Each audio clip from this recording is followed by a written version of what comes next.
Kapatid, iba ang commitment nyo sa mga ordinary member. Sila nalilate, ikaw hindi ka dapat nalilate. Hello? Iba giving mo.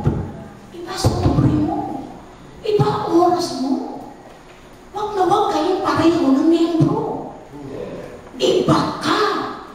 Iba ang pledge mo. Iba ang commitment mo. At kung may iba, aalis kay pastor, ikaw nasa likod ka. Iba ka. Pa yung commitment mo. Andiyan ba kayo? Andiyan ba kayo? So commitment involves responsibilities. Iba responsibility mo. Number 2, no plan to backslide. Wala kang plano mag-backslide. Number 3, plan to finish well. Tinatapos mo lahat ng maayos. At kung mamamatay ka, maayos. Kapatid, ang dami ng Kristiyano, puro umpisa mo natapos. Tama ba? Nagpa-ayos ng siya, hindi tinapos ng tampo.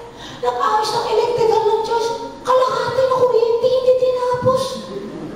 Nakilala na siya lagi, hindi niya tinatapos.